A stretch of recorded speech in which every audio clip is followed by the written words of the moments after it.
एक ऐसी लड़की जो लड़कों को उठाकर ऐसे फेंकती है जैसे कोई मजाक चल रहा हो। और क्या आपने जियो कंपनी का चिड़ियाघर देखा है? और एक ऐसी लेडीज की बच्ची को जब गुंडों ने मार दिया, फिर जो इस लेडी ने किया वो बहुत शॉकिंग था। अगले 5 मिनट में आपको इन सवालों के जवाब और ऐसे शॉकिंग फैक्ट्स जानने को मिलेंगे, तो देखते रहिए वीडियो लास्ट तक। फैक्ट नंबर 10 ये है यूके की रहने वाली डोना मूर। ये दुनिया की सबसे ताकतवर लेडी है। अब आप सोच रहे होंगे कि ताकतवर तो है, लेकिन कितनी ताकतवर? जो आपकी बॉल्स देख रहे हैं इसमें सबसे छोटी बॉल 18 किलो की है और सबसे भारी बॉल 150 किलो की है। तो ये सारी की सारी बॉल्स को ये से उठा पा रही है। दुनिया में हर साल एक स्ट्रॉन्ग वुमेन चैंपियनशिप होती है जिसे डोना बहुत बार जीत चुकी है। फैक्ट नंबर 9, क्या आपको पता है कि दुनिया का सबसे बड़ा जू, सबसे बड़ा चिड़ियाघर सिंगापुर में है? सॉरी, सिंगापुर में था, क्योंकि अब दुनिया का सबसे बड़ा चिड़ियाघर इंडिया में बनने वाला है, गुजरात की जामनगर में। और इसे बना कौन रहा है? इसे बना रहा है जियो। अब जो सिंगापुर का जू है वो है लगभग 70 एकर्स का, लेकिन जो जियो का जू बनने वाला है वो लगभग 300 एकड़ का होने वाला है। यानी कितना बड़ा? इतना बड़ा कि जिसके अंदर 170 फुटबॉल की फील्ड्स आ सके। फैक्ट नंबर 8, ये किस्सा बहुत इंटरेस्टिंग है। बात है मेक्सिको की। वहाँ पे एक लेडी थी मिरियम रोड्रिगेज नाम की। एक दिन उनकी 20 साल की बेटी को वहाँ के माफिया ने किडनैप कर लिया और उसे मार दिया। लेकिन इसके बाद भी मिरियम पुलिस के पास नहीं गई, क्योंकि वहाँ का कानून भी इंडिया की तरह ही है। अगर आप एक पावरफुल इंसान हो, कोई बहुत बड़े गुंडे हो, बहुत बड़े बाहुबली हो, नेता हो, तो पुलिस आपका झांटा कुछ नहीं बिगाड़ सकती, कुछ नहीं कर सकती आपका, ठीक है? तो इसके बाद जो मिरियम ने किया, उसके बाद उनके ऊपर फिल्में बनना शुरू हो गई। मिरियम ने कई सालों तक जासूस बनकर अपना लुक बहुत बार चेंज किया और उन 10 गुंडों को एक एक करके लगातार पकड़ती रही और पुलिस के हवाले करती रही। लेकिन दुख की बात यह है कि साल 2017 में जब उन्होंने सारे गुंडों को पकड़कर पुलिस के हवाले कर दिया था, उसके बाद होता क्या है कि वो एक बार ऐसी घर के बाहर खड़ी होती हैं तो गुंडे आते हैं और उन्हीं को मारकर चले जाते हैं। फैक्ट नंबर 7, आप ये जो खिलौने देख रहे हो, इन खिलौनों ने पूरी दुनिया घूमी है। कैसे? एक इंटरेस्टिंग किस्सा है। बात है साल 1992 की। डेट थी 10 जनवरी और समुद्र था पैसिफिक ओशन। तब एक शिप था जो हांगकांग से यूएसए जा रहा था चाइनीज खिलौनों को लेकर, लेकिन अचानक से एक बहुत बड़ा तूफान आता है जिसके बाद वो शिप डूब जाता है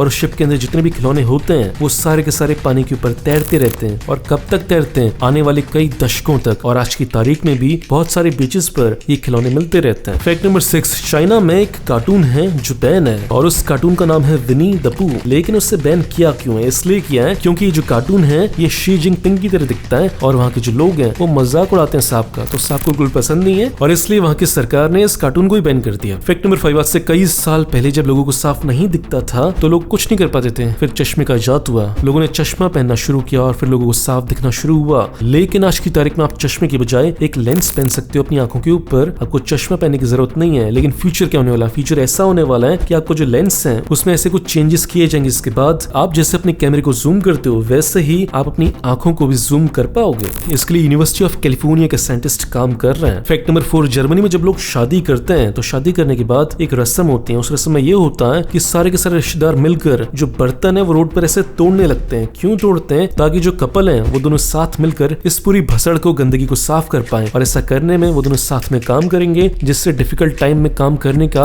उन्हें अनुभव मिलेगा, उनके फ्यूचर के लिए अच्छा होगा। फैक्ट नंबर 3, आप एक कुत्ते की फोटो देख रहे हो, कैसी लग रही है? अच्छी है। लेकिन इस कुत्ते की फोटो में खास क्या है? खास बात ये है कि दुनिया में किसी भी कुत्ते की फोटो जो पहली बार खींची गई थी वो ये है। दुनिया की जो सबसे पहली फोटो खींची गई थी वो खींची गई थी साल 1826 में और इसके बाद लगभग 25 साल लग गए पहले कुत्ते की फोटो खींचने में। फैक्ट नंबर 2, अगर आप फिनलैंड में हो और अगर आपने वहां का ट्रैफिक सिग्नल तोड़ा तो ऐसा हो सकता है कि आपसे 70 लाख रुपए तक लिया जा सके। देखो, जो फिनलैंड में फाइन लगता है ना, वो लगता है आपकी इनकम के हिसाब से। इसका मतलब कि अगर आप गरीब इंसान हो तो आपसे पैसे भी कम लिए जाएंगे फाइन के, लेकिन अगर आप एक अमीर इंसान हो तो आपसे पैसे ज्यादा लिए जाएंगे। क्या लगता है ये सिस्टम इंडिया में होना चाहिए कि नहीं होना चाहिए? क्योंकि मैं देखता हूँ जो इंडिया है, इंडिया में जो टैक्सी वाला है उससे भी उतना ही फाइन लिया जाता है जितना कि एक मर्सिडीज वाले के लिए। भाई साहब, दोनों में अंतर है। एक टैक्सी वाले की पूरी महीने की कमाई होती है 10-20 हजार रुपए और वही मर्सिडीज वाले के लिए कुछ नहीं होता, 10,000 रुपए एक रात का डिनर होता है। तो इंडिया में भी फिनलैंड की तरह ये रूल लाना चाहिए। फैक्ट नंबर 1, कैसा होता कि एक ऐसा रोबोट होता जो आपके लिए खाना बनाता